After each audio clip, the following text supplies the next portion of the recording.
The morning sun cast long shadows across the dusty Arizona ranch as Martha Clearwater walked slowly toward the old wooden fence. Her weathered hands gripped a cup of coffee, steam rising in the cool desert air. At 73, she had spent most of her life on this land, watching cattle graze and seasons change. But today felt different somehow. James Morrison, the ranch owner, stood near the gate talking to a group of visitors. Martha had worked for the Morrison family for over 30 years, starting as a young woman when James's father still ran the place. She knew every inch of these 4,000 acres, every story the land held. The visitors were from back east, city folks with clean clothes and curious eyes. They had come to see what they called authentic Western life. James often welcomed such groups, showing them around the ranch and sharing stories of the old days. It brought in extra money, and James was always practical about business. Martha noticed one of the visitors, a middle-aged woman with graying hair pulled back in a neat bun, standing apart from the others. She wore simple clothes, not the fancy Western outfits some tourists put on. There was something in her posture, the way she held herself, that caught Martha's attention. As the group moved closer, Martha overheard James telling them about the history of the ranch. "This land has been in our family since 1887, he said proudly. "My great-grandfather bought it from the government when this whole area was being settled. Built everything you see here with his own hands." The woman who had caught Martha's eye stepped forward slightly. "What was here before your great-grandfather arrived?" she asked quietly. James paused, seeming surprised by the question. "Well, it was just empty land. Some Apache tribes used to pass through, but they were moved to reservations by then. This whole area was ready for development." Something flickered across the woman's face. Martha found herself drawn closer, pretending to check the fence posts while listening carefully. "Empty land," the woman repeated softly. "That's interesting." One of the other tourists, a man with a large camera, pointed to an old oak tree near the main house. "Is that tree original to the property?" "It looks ancient," James nodded. "That tree's probably over 200 years old. My great-grandfather built the house there specifically because of that tree. Said it provided the best shade and marked good ground." The quiet woman walked over to the tree, her steps slow and deliberate. Martha watched as she placed her hand on the rough bark, closing her eyes for a moment. When she opened them, there were tears. "Ma'am, are you all right?" James asked, approaching with concern. The woman nodded but didn't remove her hand from the tree. "This tree," she said, her voice steady despite the tears. "It has seen many things."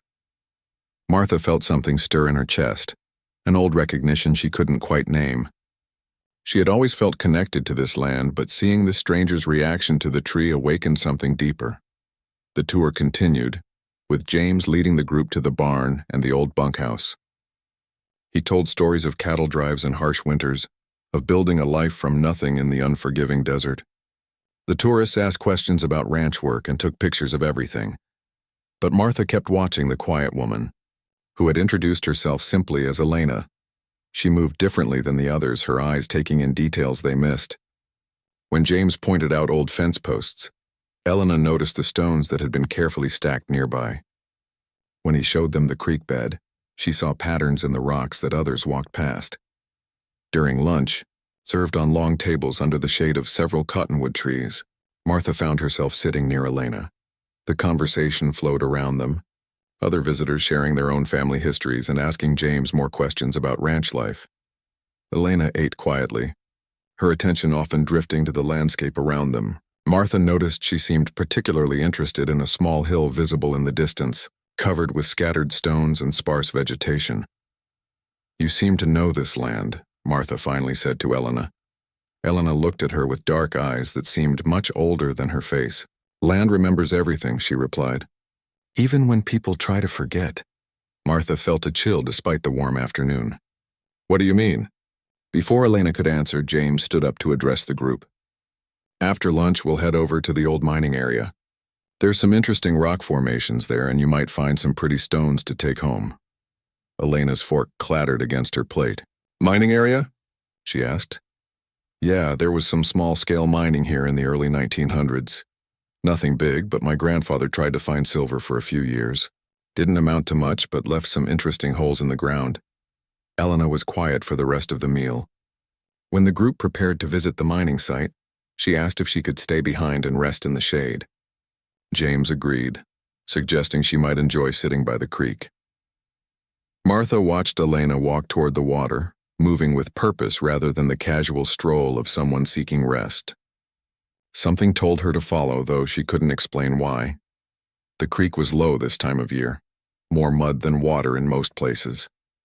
Elena knelt beside what little flow remained, cupping some water in her hands and letting it run through her fingers. She spoke words Martha couldn't understand, in a language that sounded like wind through canyon walls. "That's a beautiful language," Martha said, approaching carefully. Elena looked up, unsurprised to find her there. "It's Apache," she said. "My grandmother's tongue." Martha's breath caught. "Your grandmother? She was born not far from here, before the soldiers came, before the ranches." Elena stood wiping her wet hands on her jeans. Before this became empty land. They stood in silence for a moment, the weight of unspoken history settling between them. In the distance, Martha could hear James's voice explaining geological formations to the tourists, his words carrying on the desert wind. Elena reached into her pocket and pulled out an old photograph, its edges worn soft with handling. She held it out to Martha. The black and white image showed a young Apache woman standing beside the same oak tree, but the tree was smaller then, and there was no ranch house in the background. "My great-grandmother," Elena said, "taken in 1886, the year before your boss's family bought this land." Martha stared at the photograph, understanding beginning to dawn. She lived here. Her name was Morning Star. This creek, that tree, the hill over there where they're showing tourist mining holes. This was her home. Her family's home for generations before that. The photograph trembled slightly in Martha's hands. She had worked this land for 30 years, had come to love every stone and shadow of it. But she was beginning to realize she had never really known its true story. Elena gently took the photograph back. "Tomorrow," she said, "I want to show James Morrison something that might help him understand what really happened here. Will you help me?" Martha looked into Elena's eyes and saw pain there, but also hope. She nodded without knowing what she was agreeing to, only knowing that some truths needed to be heard no matter how long they had been buried. That evening, after the tourists had departed in their air-conditioned bus, Martha couldn't stop thinking about Elena's photograph. She had stayed behind, accepting James's offer to spend the night in the ranch's guest cabin.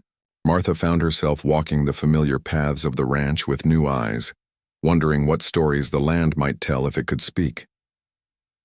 Elena had asked her to meet by the old oak tree at dawn. Martha arrived early, bringing 2 cups of coffee and some biscuits from the ranch kitchen. The desert was still cool, painted in soft purple and pink as the sun prepared to rise. Elena appeared silently, as if she had materialized from the morning shadows. She accepted the coffee gratefully, warming her hands on the cup. "I didn't sleep much," Elena admitted. "This place holds too many voices." Martha studied her face in the growing light. "How long have you known about this ranch?" "I've known about this land my whole life," Elena replied. "My grandmother used to tell me stories about Morning Star, about the family that lived here. But I only learned about the Morrison Ranch 5 years ago, when I started researching our family history more seriously." Elena pulled a leather portfolio from her bag, worn and carefully maintained. She opened it to reveal more photographs, documents, and hand-drawn maps. "My grandmother died when I was 15. Before she passed, she made me promise to someday find our family's homeland. She said there were things buried here that needed to be remembered." Martha leaned closer as Elena spread out the contents of the portfolio on the ground. There were official-looking papers with government seals, more photographs of Apache families, and detailed drawings of the landscape that matched the current ranch almost exactly. "This is a map my great-grandmother drew in 1885, Elena explained, pointing to a detailed sketch. She marked every important place: the creek where they got water, the hill where they buried their dead, the meadow where they gathered food, the tree where the children played. Martha recognized every location. The creek still flowed along the same path. The hill Elena pointed to was where James had shown tourists the old mining sites. The meadow was now pasture land for cattle, and the tree where children had played was the same oak tree that shaded James's house. My great-grandmother was forced to leave this land in early 1887, Elena continued. The army came and told all Apache families they had to move to the reservation. They had 3 days to gather what they could carry. Elena picked up another document, this one bearing an official government stamp. This is the record of the land sale. The government sold 4,000 acres to William Morrison on March 15, 1887, the same land where my family had lived for generations. Martha felt her stomach twist. The Morrison family doesn't know? How could they know? The official records say it was empty land, unclaimed territory ready for settlement. There's no mention of the Apache families who called it home. Elena's voice was steady, but Martha could hear the pain beneath it. They sat in silence as the sun climbed higher, painting the landscape in golden light. Martha thought about James, who took such pride in his family's pioneering spirit. She thought about all the stories he told tourists about building something from nothing in the wilderness. What do you want James to know? Martha finally asked. Elena carefully returned the documents to her portfolio. I want him to understand that this land wasn't empty when his family arrived, that there were people here who loved this creek and that tree and that hill, just as much as his family came to love them, people who didn't choose to leave. But why now? Why after all these years?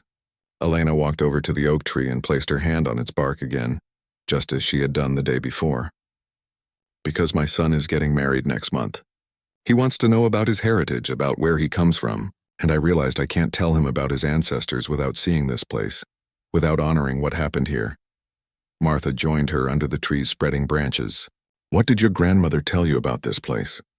She said Morning Star used to sit under this tree every evening, watching the sunset and telling stories to the children. The tree was sacred to our family. They believed it connected earth and sky, past and future. Elena looked up into the branches above them.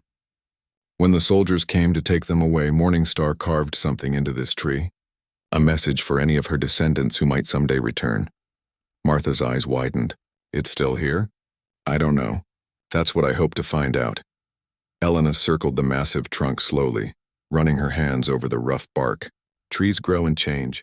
Bark covers old wounds, but my grandmother believed some marks go too deep to disappear. They spent the next hour examining every inch of the oak's trunk. The tree was ancient and scarred, its bark thick and deeply grooved. Martha began to wonder if they would find anything at all. Then Elena stopped, her fingers tracing a section of bark about 6 feet from the ground. Here, she whispered.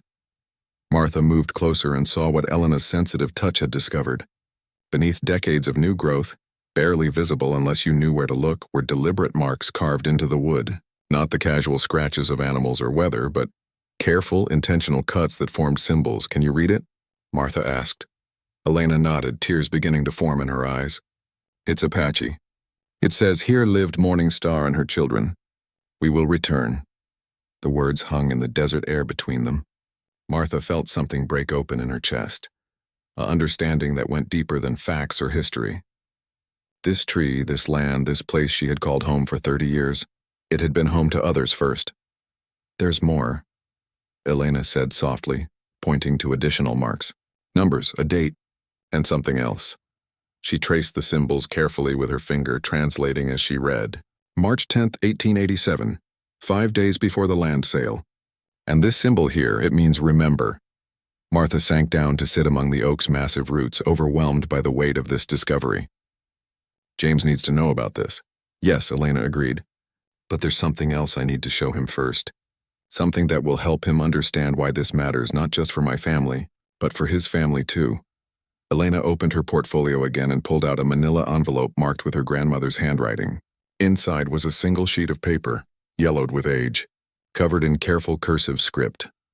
This is a letter my great-grandmother wrote to William Morrison in 1888, a year after they were forced to leave. She had learned some English by then, and she wanted him to know about the people who had lived on his land before he arrived. Martha took the letter carefully, reading the formal but heartfelt words.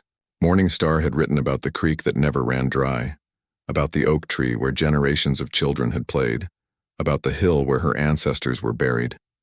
She had asked William Morrison to care for these sacred places, to understand that the land held stories worth preserving.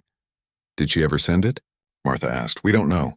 My grandmother found it among Morning Star's belongings after she died, but whether he received it or not, she wanted him to know that this wasn't just land to be owned.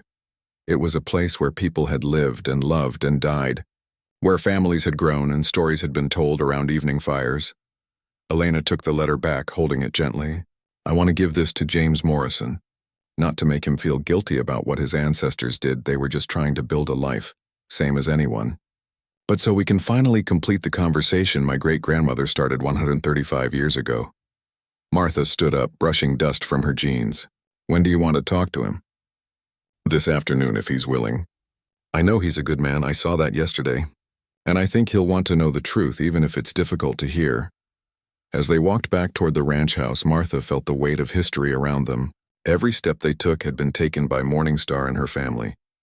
Every sunrise had been witnessed by Apache eyes before Morrison eyes. Every season had been celebrated and endured by people whose names weren't in any official record of this place. Elena, Martha said as they reached the house, what will you do after you tell James about the letter and the carving? Elena smiled, the first real smile Martha had seen from her. I'm going to ask if my son and I can come back sometime. If we can sit under that tree and I can tell him the stories my grandmother told me. If we can remember the people who loved this land before us. Martha nodded, understanding that some things mattered more than property lines or deeds or official records. Some things mattered because they were true, and because truth had a way of making a place more sacred, not less. James Morrison was fixing a broken gate near the main corral when Martha found him that afternoon. Sweat beaded on his forehead as he worked with wire cutters and pliers, muttering under his breath about cattle that pushed against fences they shouldn't push against. James, Martha said, approaching carefully, Elena would like to speak with you before she leaves tomorrow. James looked up, wiping his hands on his jeans. The quiet lady from yesterday? Sure, I hope she enjoyed her stay. She seemed different from the other tourists, more serious somehow. Martha chose her words carefully. She has some information about the ranch that might interest you. Family history kind of thing. Family history? James's eyebrows rose. About my family? That's unusual. Most folks don't know much about the early days here. Not exactly about your family, Martha said. About families who were here before your family arrived. Something in her tone made James set down his tools and give her his full attention. What do you mean? Elena's great-grandmother lived on this land before 1887. She's Apache. She has documents and photographs from that time. James's face went through several expressions, surprise, confusion, and something that might have been concern. Apache? But this land was empty when my great-grandfather bought it. The government records show it was unclaimed territory. That's what Elena wants to talk to you about, Martha said gently. She has some things to show you that might help explain what really happened.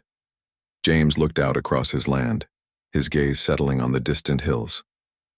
Martha could see him processing this information, trying to fit it into everything he thought he knew about his family's history.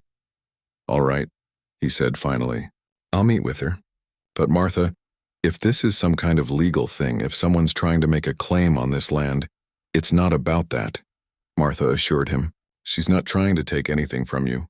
She just wants to share some history that got left out of the official records. An hour later, the three of them sat in the shade of the oak tree that had started all of Elena's searching. She had spread her portfolio contents on a blanket, organizing the documents and photographs with care. James listened politely as Elena introduced herself more fully, explaining her connection to this land. My great-grandmother was Morningstar, Elena began. She was born here in 1842 and lived here with her family until 1887. James studied the old photograph Elena handed him, the one showing a young Apache woman standing beside the very tree that now shaded their conversation. This is the same tree, he said, his voice carrying a note of wonder. Yes? Your great-grandfather built his house here because of this tree, didn't he? That's what family stories always said. He told my great-grandmother it was the finest shade tree he'd ever seen, and good shade meant good ground for building. Elena nodded. Morningstar's family thought the same thing. This tree was the center of their home for generations. Elena showed James the hand-drawn map, pointing out how perfectly it matched the current layout of the ranch. She explained about the creek, the hill, the meadow, all the places that had been important to her family long before the Morrison family arrived. James listened without interrupting, his expression growing more serious as Elena continued. When she showed him the government documents about the land sale, he leaned forward to read them carefully. March 15th, 1887, he read aloud. That matches our family records exactly. But these papers, they really do say the land was empty, unoccupied. That's what I've been trying to understand, Elena said. How does a place where people have lived for generations suddenly become empty land in official records? James was quiet for a long moment, studying the contrast between Elena's family documentation and the government papers. I don't know, he admitted. But I'm starting to think the official records might not tell the whole story. Elena reached for the manila envelope containing Morningstar's letter. There's something else. Something that connects our families more directly. She handed James the yellowed letter, explaining how his great-grandmother had written it a year after being forced from the land. James read slowly, his lips moving slightly as he worked through the careful 19th-century handwriting. She wrote this to my great-grandfather? He asked when he finished. Yes. She wanted him to know about the people who had lived here before him. She wanted him to understand that this place was sacred to her family. James read the letter again, more carefully this time. She talks about the creek never running dry, that's still true. And she mentions the oak tree being a place where children played. My own kids climbed this tree when they were young. She also mentions the hill where her ancestors were buried, Elena said quietly. James looked toward the hill in the distance, where he had shown tourists the old mining sites just the day before, the hill where my grandfather tried mining for silver. Yes. The implications settled over them slowly. James stared at the letter, then at the hill, then back at the letter. You're telling me my grandfather was digging for silver in a place where your family buried their dead? Elena nodded. I don't think he knew. How could he? There were no markers white people would recognize. Apache burial sites are meant to return to the earth naturally. James stood up abruptly and walked a few steps away, running his hands through his hair. Martha watched him struggle with this new information, understanding how it must challenge everything he thought he knew about his family's story. My whole life, James said finally, I've told people about my great-grandfather's courage, how he came to empty wilderness and built something from nothing, how he was a pioneer who tamed wildland. He was courageous, Elena said gently. Building a life in the desert is never easy. But the land wasn't empty and it wasn't wild. It was home to people who loved it just as much as your family came to love it. James came back and sat down heavily on the ground. This changes everything I thought I knew about this place. It doesn't have to change everything, Elena said. Your family's story is still real. Your great-grandfather still worked hard to build this ranch. Your family still has deep roots here. But now you know the complete story of this land. Elena reached into her portfolio one more time and pulled out a small object wrapped in soft leather. She unwrapped it carefully to reveal a piece of pottery, clearly very old, decorated with geometric patterns in red and black. This belonged to Morningstar. My grandmother kept it her whole life. One of the few things the family was able to carry when they were forced to leave. She always said it was made from clay that came from the creek here, fired with wood from trees that grew on this land. James took the pottery piece carefully, turning it in his hands. It's beautiful. I want you to have it. James looked up sharply. What? No, I couldn't. This belongs to your family. It belongs to this land, Elena corrected. And you're the one taking care of this land now. My grandmother always said Morningstar would have wanted the pottery to stay here where it was made. But why? Why would you give this to me? Elena smiled, and Martha saw something peaceful in her expression for the first time since she'd arrived. Because Morningstar wrote in her letter that she hoped whoever came after her would care for this place with love. Yesterday, watching you with the tourists, I could see that you do love this land. You take good care of it. James stared down at the pottery, clearly overwhelmed. I don't know what to say. You don't have to say anything. But there is something I'd like to ask. Anything. My son is getting married next month. Someday he'll have children of his own. I'd like to be able to bring them here sometimes to sit under this tree and tell them about their ancestors. Would that be all right? James looked around at the ranch he had always considered his family's domain. Martha could see him seeing it differently now, not just as Morrison land, but as a place where many families had found their home. Of course, he said. This place should be remembered for everyone who loved it. Your family, my family, all of us. Elena reached out and squeezed his hand briefly. Thank you. That means more than you know. As the sun began to set, painting the desert in shades of gold and red, the three of them sat quietly under the oak tree. Martha thought about all the sunsets this tree had witnessed, all the people who had watched the day end from this exact spot. There's one more thing, Elena said as the light began to fade. Something I found carved into this tree yesterday. Something your family should know about too. Elena led James and Martha around to the side of the oak tree, where she had discovered the hidden carving. In the fading light of evening, the marks were even harder to see, but Elena's fingers found them easily now. Here, she said, guiding James's hand to the right spot on the bark. Can you feel the difference in the texture?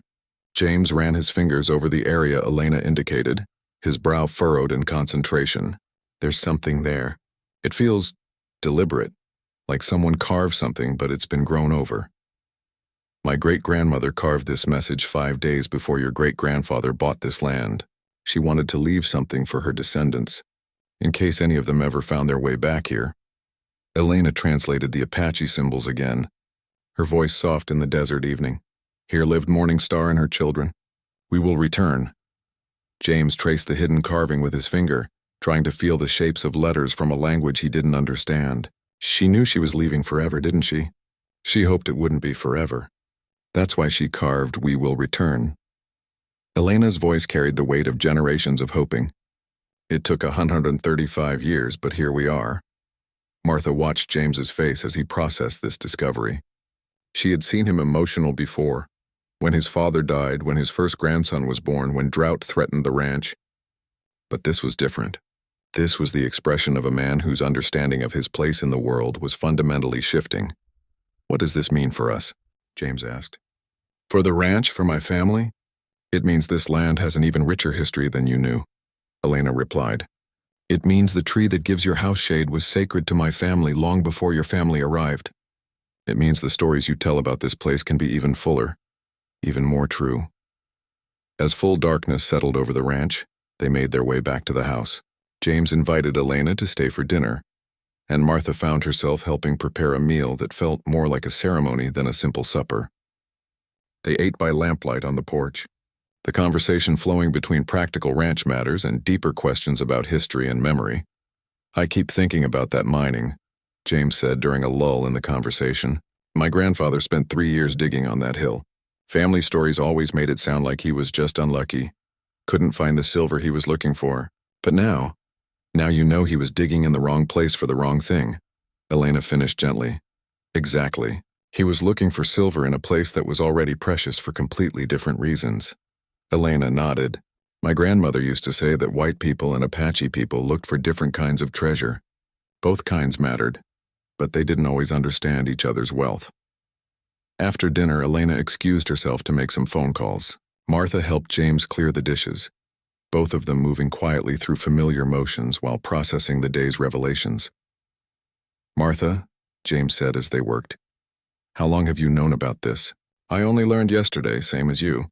Elena asked me to help her find the right time to talk to you.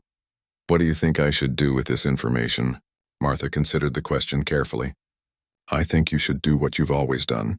Take care of this land. But now you know more about what taking care means.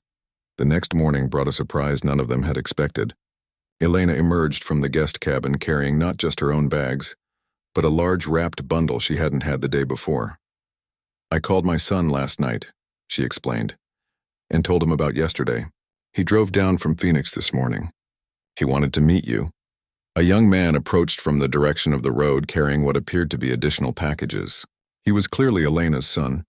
He had her same thoughtful eyes and careful way of moving, but he also had the practical bearing of someone accustomed to physical work. James Morrison? The young man asked, extending his hand. I'm David Clearwater, Elena's son.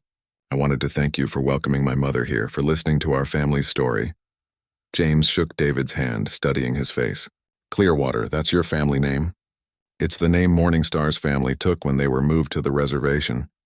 The government required English names for official records. They chose Clearwater because of the creek here on their homeland. Elena gestured toward the bundles David had brought. We brought some things we thought you should have. Family gifts to thank you for caring for this land that was our family's home. David unwrapped the first bundle to reveal a beautiful woven blanket, its geometric patterns echoing the designs on the pottery Elena had given James the day before. This was made by my great-aunt using traditional Apache techniques. The patterns tell the story of this landscape, the creek, the hills, the tree, all of it. James accepted the blanket with obvious reverence. This is incredible, but I can't take gifts like this. You've already given me so much just by sharing your family's history. In Apache tradition, David explained, when someone cares for sacred land, the land's original people offer gifts of gratitude. This blanket belongs here, with the land it represents. Elena unwrapped the second bundle herself, revealing what appeared to be a small wooden box. This contained seeds from plants that used to grow wild here. My grandmother saved them before the family was forced to leave, hoping someday they could be planted on the homeland again. She opened the box to show James dozens of small packets, each carefully labeled in both English and Apache. Desert wildflowers, medicinal plants, food plants that fed my family for generations. Most of them probably still grow somewhere on your ranch, but these are from the original plants Morningstar tended. James looked overwhelmed by the generosity. You want me to plant these? We want this land to remember all the life it used to support, David said. Your cattle and crops are part of its life now, but so were our family's plants. They can all grow here together. Martha found herself moved by this gesture. She had spent 30 years working this land, but she had never thought about what plants might have grown here naturally, what the landscape might have looked like before it was transformed for ranching. Elena produced one final item from her bag. Not a gift this time, but a modern camera. David, I want you to take some pictures of this place. For your children someday, and for James's family too. The next hour was spent documenting the ranch in a way it had never been documented before. David photographed the oak tree from every angle, capturing both its current majesty and the spot where Morningstar's carving was hidden. He took pictures of the creek, the hill, the meadow, all the places marked on his ancestors' hand-drawn map. But he also photographed James standing beside the tree, holding the Apache pottery and wrapped in the traditional blanket. He photographed Martha pointing out ranch landmarks, showing how the current operation fit into the landscape. He captured Elena's hands on the oak bark, her face peaceful as she finally stood in the place her family had been forced to leave so long ago. These photos will go in our family records, David explained to James. But I'll make copies for you too. Your family should have pictures that show the complete story of this land. As Elena and David prepared to leave, James found himself reluctant to see them go. In 2 days, they had transformed his understanding of his home and his family's place in history. Will you really come back? He asked Elena. With your son's children? If you'll have us, Elena replied. This will always be sacred ground for our family, but it's your home now and we respect that. It's your home too, James said firmly. It always was, even when nobody remembered. The tree remembers. The land remembers. And now I'll remember too. As Elena and David drove away, Martha and James stood under the oak tree, both of them quiet. The ranch looked exactly the same as it had 3 days earlier, but everything about it felt different. Martha, James said eventually, I need to call my kids, my grandchildren. They need to know about this. About Elena's family, about Morningstar, about what this land really is. Martha nodded, understanding that some stories were too important to keep to just a few people. And I think, James continued, I need to change some things about how I tell tourists about this place. The real history is so much richer than what I've been sharing. As they walked back toward the house, Martha noticed James looking at familiar sights with new eyes. She understood the feeling. Learning the complete truth about a place you love doesn't diminish it. It makes it more precious, more complex, more worthy of care. James, she said as they reached the porch, what Elena said about different kinds of treasure, I think I understand what she meant now. What do you mean? Your grandfather spent... 3 weeks later, James Morrison found himself doing something he had never done in 40 years of ranch ownership. He was reading every book about Apache history he could find, staying up late into the night learning about the people who had called his land home before his family arrived. The more he learned, the more questions arose. If Morningstar's family had lived here for generations, what had happened to force them onto reservations? How many other families had been displaced? And why had the official records described thriving communities as empty land? Martha noticed the change in James immediately.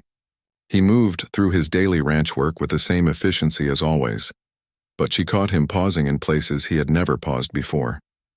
He would stop by the creek and look at it differently, wondering what plants Morningstar might have gathered there. He spent long moments studying the hill where his grandfather had mined, trying to imagine it as a sacred burial ground. Most significantly, he had begun preparing for Elena's return. She had called the week before to arrange a visit with her son David and his fiancée, Maria. They wanted to perform a small ceremony under the oak tree before the wedding, honoring their ancestors and asking for blessings on their marriage. "I want to do this right," James told Martha as they walked the ranch boundaries. "But I don't know what right means when it comes to Apache traditions." "Why don't you ask Elena?" Martha suggested. "She'll know what would be appropriate." That evening, James called Elena in Phoenix. The conversation lasted over an hour, covering everything from ceremonial protocols to practical arrangements. When he hung up, James looked both nervous and excited. "She's bringing her whole extended family," he told Martha. "David's fiancé's family, too. About 20 people total.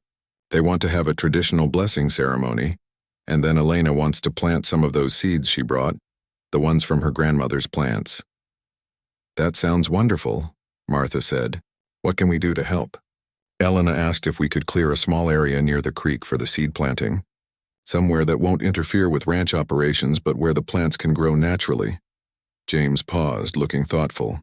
She also asked if I would be willing to participate in the ceremony, not as an outsider watching, but as someone who also calls this land home. Martha felt a warmth spread through her chest. "What did you tell her?" "I said yes. I said I'd be honored." The day of the ceremony dawned clear and bright, with the kind of crisp desert air that made everything seem more vivid. Elena arrived early with David, bringing supplies for the ceremony and introducing Maria, a quiet young woman with kind eyes and a ready smile. Over the next hour, more family members arrived. Elderly aunts and uncles who remembered stories their grandparents had told them about the homeland. Teenagers who had never been to this place but who carried its memory in their blood. Middle-aged cousins who had driven from reservations across Arizona and New Mexico to be present for this historic moment.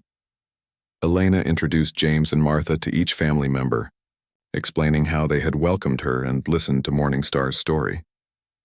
The family members were polite but reserved at first, unsure what to expect from the white rancher who now owned their ancestral home. But James surprised them. Instead of acting like a host welcoming guests to his property, he approached them as a student eager to learn. He asked questions about family traditions, about what the land had been like in Morningstar's time, about how Apache families had lived in harmony with the desert environment. "Your great-great-grandmother must have been very wise," James said to David as they stood under the oak tree. "The letter she wrote to my great-grandfather showed she understood things about this land that his generation never learned. Apache people had lived here for centuries before white settlers arrived," David replied. "They knew every plant, every water source, every sign of changing weather.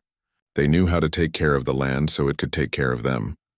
An elderly man named Robert, Elena's uncle, stepped forward with a bundle of sage and other herbs. "We're ready to begin the ceremony," he announced. "James Morrison, Elena tells us you wish to participate as a friend of this land." "I do," James replied. "If that's appropriate." Robert studied James's face for a long moment. "This ceremony is to honor the spirits of this place and ask their blessing on the young couple. But it's also to heal old wounds, to bring together all the people who love this land. Your participation isn't just appropriate, it's necessary." The ceremony began with Robert lighting the bundle of herbs, letting sweet smoke drift up into the oak tree's branches. He spoke in Apache, his voice carrying across the desert air with the rhythm of ancient prayers. Elena translated quietly for James and Martha, explaining that Robert was calling on the spirits of the ancestors to witness this gathering. Each family member came forward to add their own prayers and blessings. They spoke about Morningstar and her courage in leaving a message for future generations. They honored the land itself as a living entity that connected past and future. They welcomed David and Maria's upcoming marriage as a continuation of the family's survival and growth. When it came time for James to speak, he felt nervous but determined. "I don't know the right words in Apache," he began, "but I want to say that I'm grateful to learn the full story of this place. My family built a life here without knowing about Morningstar's family, but now that I know, I promise to honor both histories. This land is big enough for all our stories." Elena translated his words into Apache, and James saw several of the older family members nod approvingly. Robert approached him with the burning herbs, letting the smoke wash over James as he spoke a blessing that Elena later told him meant, "May you walk in harmony with all the spirits of this place." After the ceremony, the group moved to the area James had cleared near the creek for the seed planting. Helena opened the wooden box of seeds her grandmother had preserved, explaining each variety to the gathered family. "These are desert lupines," she said, holding up a packet of small dark seeds. "Morningstar used them to make blue dye for pottery and basketry. And these are wild onions. They provided food during lean times." David and Maria planted the first seeds together, their hands mixing the ancient seeds with the soil of their ancestral home. Then each family member took turns, adding their own prayers and hopes to the earth. James watched this ritual with growing understanding. These weren't just plants being returned to their natural habitat. These were living connections being restored between a people and their homeland, between past and future, between memory and hope. When Elena handed him a packet of seeds, James felt the weight of responsibility settle on his shoulders. "What are these?" he asked. "Desert marigolds," Elena replied. "They bloom bright yellow in the spring and fall. Morningstar called them sunflowers because they brought light to difficult times." James knelt by the creek and carefully planted the seeds, thinking about how next spring this spot would burst with color that connected directly to Morningstar's hands, to her family's presence on this land. The thought filled him with something he couldn't quite name, part grief for what had been lost, part joy for what was being restored. As the seed planting concluded, Martha found herself standing next to Maria, David's fiancée. "This must be overwhelming," Martha said gently. Maria smiled. "It's beautiful. I never thought I'd have the chance to connect with David's heritage this way. When we have children, we'll be able to bring them here and show them where their great-great-great-grandmother lived." "James will welcome you any time," Martha assured her. This has become important to him too. As the day wound down, the family gathered once more under the oak tree for a final blessing. Robert spoke again in Apache, his words carrying the solemnity of prayers offered in sacred space. Elena translated, "He's thanking the spirits of this place for allowing us to return, and he's asking them to bless the marriage of David and Maria, with the strength of the oak tree and the persistence of the flowing creek." As the sun began to set, painting the desert in familiar shades of gold and red, James realized that this ceremony had changed something fundamental about his relationship with his land. He was no longer just the owner of a ranch. He was a steward of a place that held sacred meaning for multiple families across multiple generations. "Elena," he said as the family prepared to leave, "I want to ask you something. Would your family be willing to help me create some kind of permanent memorial here? Something that honors Morningstar and all the Apache families who lived on this land?" Elena's eyes filled with tears. "What did you have in mind?" "I'm not sure yet. Maybe a plaque by the oak tree, with Morningstar's story. Maybe a small garden where we planted the seeds today, with signs explaining the traditional uses of the plants. Something that tells the complete history to anyone who comes here." David stepped forward. "There's something else we could do. Something that would mean a lot to our family." "What's that?" "We could carve Morningstar's message deeper into the oak tree, make it visible again, and maybe add a new message in English so both languages are represented." James felt his throat tighten with emotion. "I think that would be perfect." As Elena's family drove away in the gathering darkness, James and Martha stood once again under the oak tree. The ranch looked the same as it had that morning, but the energy of the place felt completely transformed. "You know what I realized today?" James said to Martha. "What's that?" "This land was never really mine. It belonged to Morningstar's family for generations before my family arrived, and it will belong to someone else after my family is gone. We're all just temporary caretakers." Martha nodded, understanding that this wasn't a sad realization but a liberating one. "But that doesn't make your family's story less important." "No," James agreed. "It makes it part of something bigger, part of a longer story that includes everyone who has ever loved this place." As they walked back to the house, James made a mental note to call Elena in the morning and begin planning the memorial. For the first time in his life, he understood that honoring the past wasn't about dwelling on old grievances.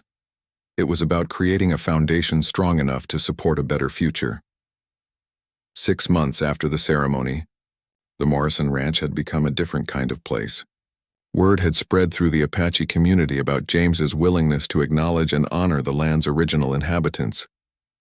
Families from across the Southwest began reaching out, sharing their own stories of forced displacement and lost homelands. James found himself at the center of something much larger than he had anticipated. What started as one family's search for their roots had evolved into a broader conversation about memory, reconciliation, and the complex history of the American West. The memorial project had grown beyond anything James originally envisioned. Working with Elena's family and several Apache cultural organizations, he had commissioned a bronze plaque that told Morningstar's story in both English and Apache. But that was just the beginning. The seed garden by the creek had flourished beyond everyone's expectations. Desert marigolds bloomed in brilliant yellow clusters just as Elena had promised. The wild lupines painted patches of blue against the red earth. Traditional food and medicine plants grew alongside modern ranch vegetation, creating a living library of the land's natural heritage. Martha often found James reading in the garden, surrounded by plants that connected him to generations of people who had called this place home. He had become an amateur botanist, learning not just the English names for native plants but their Apache names and traditional uses. I never realized how much we lost when we stopped learning from the people who knew this land best, James told Martha one morning as they walked among the growing plants. These Apache families understood desert agriculture better than any modern rancher. The changes went beyond the memorial garden. James had restructured his tourist programs entirely, hiring Elena as a cultural consultant to help tell the complete story of the ranch. Instead of focusing solely on pioneer heritage, tours now included information about the Apache families who had lived there first. Elena visited the ranch regularly now, sometimes bringing family members, sometimes coming alone to sit by the creek and remember her grandmother's stories. She had also brought other Apache elders who shared memories of relatives who had lived in the area before the relocations. One of these elders, a woman named Grace Standing Bear, had provided information that stunned everyone. She carried oral histories that revealed Morningstar hadn't been the only Apache family living on what was now the Morrison Ranch. There had been an entire community scattered across the area, with the oak tree serving as a central gathering place. Your tree wasn't just shade for one family, Grace had explained to James during her visit. It was like a town square. Families would come from miles around for ceremonies, for trading, for sharing news. The tree was sacred because it connected so many people. This revelation had prompted James to expand his research. Working with local historians and Apache cultural experts, he began mapping the locations of other Apache settlement sites in the region. What he discovered painted a picture of a thriving community that had been completely erased from official records.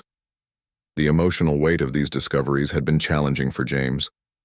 Some nights, he lay awake thinking about his grandfather's mining operation, about how many sacred sites might have been disturbed in the search for silver. Other times, he found himself angry at the historical narratives he had grown up believing, stories that portrayed his family as pioneers in empty wilderness, rather than newcomers to an inhabited land. Elena had helped him work through these complicated feelings. Your family's story doesn't become less important because you learn it wasn't the only story, she reminded him during one of their conversations. And your family didn't create the system that erased Apache presence from official records. You're just living with the consequences of decisions made long before you were born. The most significant change came when James decided to formalize the relationship between his family and Elena's. Working with lawyers who specialized in indigenous rights, they created a unique legal arrangement that recognized Elena's family's historical connection to the land while respecting James's current ownership. The agreement established Elena's family as permanent cultural guardians of the ranch's Apache heritage sites. They would have the right to visit for ceremonies and cultural activities, to maintain the traditional plant garden, and to be consulted on any changes that might affect culturally significant areas. In return, Elena's family would help James continue developing educational programs that shared the complete history of the land. They would also assist in identifying and protecting any additional Apache cultural sites that might be discovered on the ranch. It's not about giving land back, James explained to his adult children when they questioned the arrangement. It's about recognizing that this land has always belonged to more than one family. We're just making that official. His children had been supportive but cautious. They worried about legal complications and future claims. But after meeting Elena's family and learning about Morningstar's story, they understood why their father felt compelled to create this formal recognition. The arrangement had attracted attention from other ranchers and landowners throughout the Southwest. Some criticized James for giving in to political correctness or opening a can of worms.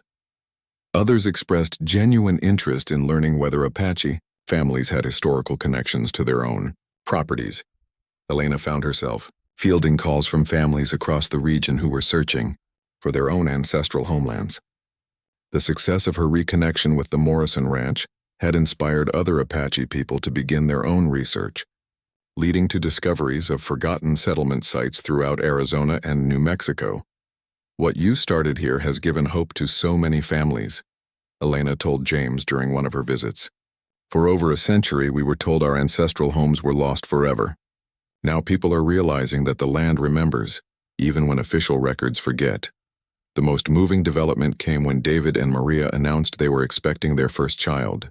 Elena was overcome with emotion at the thought that Morningstar's great-great-great-grandchild would grow up knowing their ancestral homeland, would play under the same oak tree where their ancestors had played.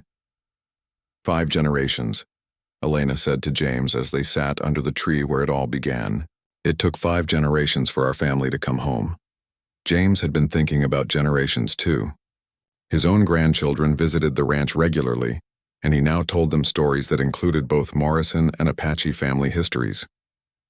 He wanted them to understand that being good stewards meant caring for all the layers of history in a place, not just their own family's part. The bronze memorial plaque had been installed on a stone base near the oak tree, its words gleaming in the desert sun, in memory of Morningstar and all the Apache families who called this land home for generations before 1887. Their love for this place, their knowledge of its plants and seasons, their children's laughter under this tree, all remain part of this land's eternal story. May all who come here remember that sacred ground holds many truths. Below the English text, the same message appeared in Apache script, carefully crafted by tribal language experts to ensure accuracy and respect. But the most powerful memorial remained, Morningstar's original carving in the oak tree. Working with Apache craftspeople, James had carefully exposed the hidden symbols, making them visible while preserving their authenticity.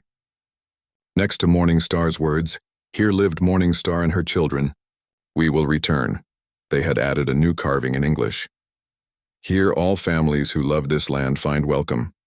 The tree now bore witness to both past and present, carrying messages from 1887 and 2025 side by side. As tourist season approached, James prepared for a different kind of visitor experience. Instead of stories about conquering wilderness, guests would hear about the complex relationships between different peoples and the land they shared. Instead of glorifying the elimination of native presence, tours would celebrate the restoration of cultural connections. Some tourists won't like the new approach. Martha warned James as they reviewed the updated tour materials. "Then they're not the tourists we want," James replied firmly. "Anyone who comes here should leave understanding the truth about this site place. That's more important than keeping people comfortable with old myths."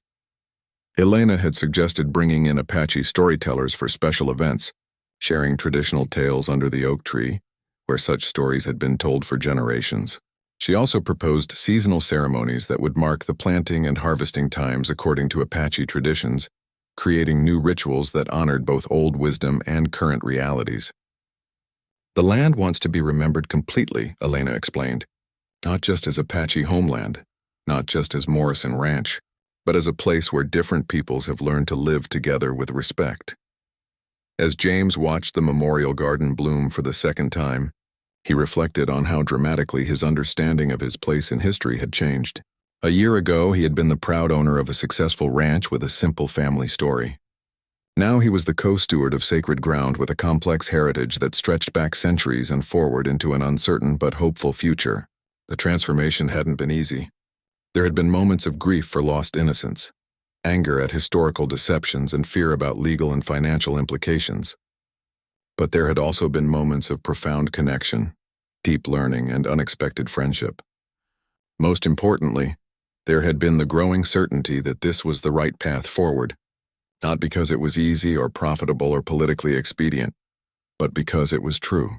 And James had discovered that living with the complete truth about a place made it more precious, not less.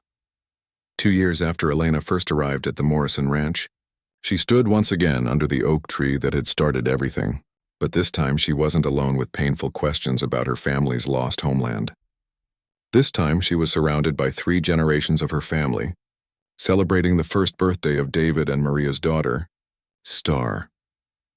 The baby had been named for her ancestor Morning Star, and Elena often marveled at how the circle of history had completed itself. The child who bore Morning Star's name would grow up knowing the tree where her great-great-great-grandmother had carved her hopeful message, would learn the stories that had been nearly lost to time. James Morrison approached the gathering with his own grandchildren in tow, carrying a special birthday gift he had been working on for months. His 8-year-old grandson Tommy ran ahead, comfortable now with the extended Apache family that had become such an important part of ranch life. "Happy birthday, Star," James said softly to the baby in Elena's arms. The child looked up at him with dark eyes that reminded him powerfully of Elena's photographs of Morning Star. "I brought you something." The gift was a wooden box, handcrafted by James himself from fallen branches of the sacred oak tree. Inside, carefully preserved and labeled, were seeds from every plant now growing in the memorial garden. Elena's traditional plants alongside native flowers that had volunteered themselves, creating a living record of how the land was healing and growing. When she's old enough, James explained, she can plant these anywhere she chooses. Her ancestors' homeland will always be portable in these seeds. Elena wiped tears from her eyes as she accepted the gift. "James, this is too much. You've already given us so much." "You gave me the truth about this place," James replied. "That's worth more than any gift I could make." The birthday celebration had drawn visitors from across the region. Apache families who had heard about the memorial came to see how one ranch had acknowledged its complete history. Academic researchers studying indigenous land connections documented the unique legal arrangement James and Elena had created. Environmental groups interested in traditional ecological knowledge studied the thriving plant garden. But for all the outside attention, the heart of the gathering remained intimate and family-centered. Martha had prepared food using some of the traditional plants from the garden, learning Apache cooking techniques from Elena's aunts. Children from both families played together under the oak tree, their laughter echoing the sounds Morning Star would have heard from her own children, generations earlier. Robert, Elena's uncle who had led the blessing ceremony, approached James with a serious expression. "I want to speak with you privately," he said. They walked together toward the hill where James's grandfather had once mined for silver, now marked with a small sign explaining its significance as an Apache burial ground. Over the past 2 years, this hill had become a place of quiet meditation for both families. "James," Robert began, "there's something our family has been discussing, something we want to propose to you." James felt a familiar flutter of nervousness. Every major change in his understanding of this land had begun with serious conversations like this one.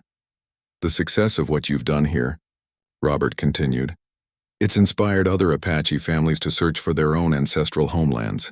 We've been thinking about ways to help them, and we have an idea that involves your ranch." "What kind of idea?" "We want to create a center here, a place where Apache families can come to research their heritage, connect with elders who remember the old stories, learn traditional skills that were nearly lost. Your ranch could become a model for how to heal historical wounds while respecting current realities." James was quiet for a long moment, looking out across the land that had become so much more than a cattle ranch. "What would that involve?" "We'd like to build a small cultural center near the memorial garden. Nothing that would interfere with your ranching operations, but a place where our people could gather for education and ceremony. We've secured some federal grants for cultural preservation, and several Apache tribes want to contribute resources." The idea was both exciting and overwhelming. James had already learned how much his life could change when he opened his land to its fuller history. Creating a formal cultural center would transform the ranch even more dramatically. "I'd need to think about this," James said. "Talk it over with my family. Understand all the implications." "Of course. But James, I want you to know that our families trust you with this because of everything you've already done. You've shown that it's possible to honor the past without denying the present." As they walked back toward the celebration, James found his mind racing with possibilities and concerns. A cultural center would mean more visitors, more complexity, more responsibility. But it would also mean the ranch could serve a purpose beyond private ranching. Could become a place of healing and education for generations to come. Elena was waiting for them when they returned, baby Star asleep in her arms despite the ongoing party around them. "Robert told you about the cultural center idea," she said. "It wasn't a question. How did you know?" "I know that look. It's the same expression you had when I first showed you Morningstar's letter. You're trying to decide if you're brave enough to do the right thing." James laughed despite his nervousness. "Is it that obvious? To someone who's watched you grow into understanding what this land really means, yes." Elena shifted the sleeping baby to one arm and placed her free hand on James's shoulder. "You don't have to decide today, but I want you to know that whatever you choose, our family will support. You've already given us more than we ever dreamed possible. What do you think I should do?" "I think you should listen to the land. You've gotten good at that over the past 2 years." That evening, after all the birthday guests had departed, James walked the ranch alone as he often did when facing major decisions. He visited the memorial garden, where desert marigolds bloomed in the gathering dusk. He sat by the creek where Morningstar had gathered water for her family. He climbed the hill where Apache ancestors rested and where his grandfather had unknowingly disturbed their peace. Finally, he returned to the oak tree where everything had begun. The carved messages in the bark caught the last light of sunset, Morningstar's century-old hope that her family would return, and the newer promise that all families who loved this land would find welcome. Martha found him there as full darkness settled over the ranch. She had been his steady companion through all the changes of the past 2 years, watching him wrestle with difficult truths and grow into a deeper understanding of stewardship.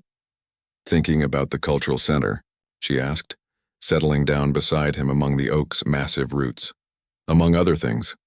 Sometimes I wonder what would have happened if Elena had never come here.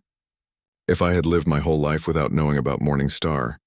"You'd have had a quieter life," Martha said, "but not a better one." James nodded, knowing she was right. The complications and challenges of the past 2 years had been worth every moment for the richness they had brought to his understanding of his place in the world. "I keep thinking about something Elena said earlier," James continued, "about listening to the land. What do you think this land wants?" Martha considered the question seriously. "I think it wants to be known completely. It wants all its stories told, all its sacred places honored. It wants to be a bridge between past and future instead of a wall that separates them. A cultural center would certainly do that." "Yes, but it would change everything about how we live here. Are you ready for that?" James looked up into the oak tree's ancient branches, thinking about all the changes Morningstar's message had already brought to his life. "I think I've learned that the best changes are usually the ones that scare you a little."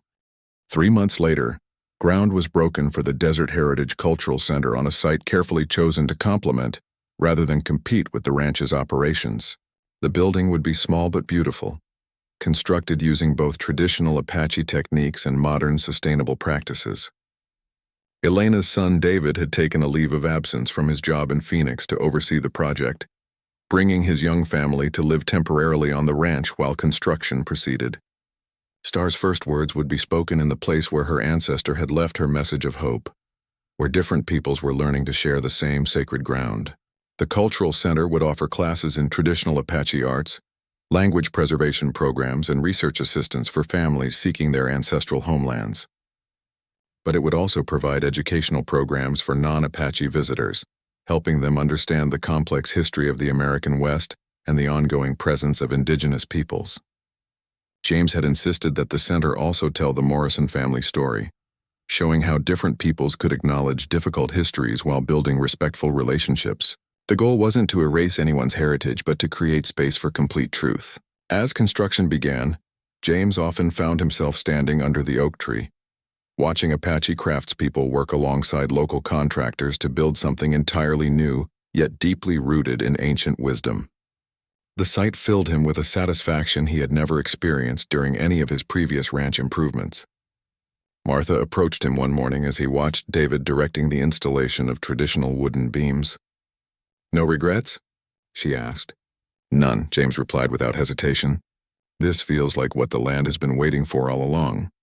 Elena emerged from the construction area carrying baby Star, who was now walking and chattering constantly in a mixture of English and Apache words.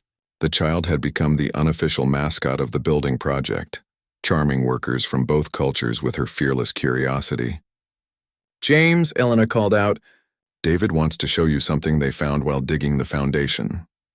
James and Martha followed Elena to a carefully marked spot where construction had temporarily stopped. David knelt beside a small excavation, brushing dirt from what appeared to be pieces of pottery. "Apache pottery fragments," David explained. "Probably from the 1800s, maybe earlier. This might have been a site where Morningstar's family actually lived, not just visited." James stared down at the pottery pieces, each one a tangible connection to the people who had called this place home. "What should we do?" "We've contacted the Tribal Cultural Office," Elena said. "They'll send an archaeologist to document everything properly. The construction can continue around this area, but we'll create a small indoor exhibit space to display what we find." Another layer of history revealing itself, James mused. "It seems like this land has an endless capacity to surprise us." As the sun set on another day of construction and discovery, James reflected on how profoundly his life had changed since that morning when Elena first approached him with her family's story. What had begun as a simple tourist visit had evolved into a complete transformation of his understanding of place, history, and responsibility. The Morrison Ranch was still a working cattle operation, still his family's home and livelihood. But it was also something more now, a place where the wounds of history were being healed, where different peoples were learning to share sacred ground, where the future was being built on a foundation of complete truth, rather than comfortable mythology. Standing under the oak tree where Morningstar had carved her message of hope 138 years earlier, James understood that some stories take generations to complete. Morningstar had planted seeds of possibility in her carved words, trusting that someday, somehow, her family would find their way home. Elena had nurtured those seeds through decades of research and hope, never giving up on the dream of reconnecting with her ancestral homeland. And James had provided the soil where those seeds could finally bloom, discovering that sharing his land made it more precious, not less. Now Baby Star would grow up knowing all these stories, carrying forward the memories of Morningstar while creating new chapters in the ongoing relationship between people and place. The circle was complete, but the story continued, growing more complex and more beautiful with each passing season. As stars appeared in the desert sky above the oak tree that had witnessed so much history, James felt the deep satisfaction of knowing he had played his part in healing old wounds and creating new possibilities. The land that had made his family's prosperity possible had also revealed its capacity to heal, to forgive, to welcome home the children of all the families who had ever loved it. Morningstar's message had finally been answered. Her family had returned, and they had found not just welcome but partnership in caring for the sacred ground that connected them all.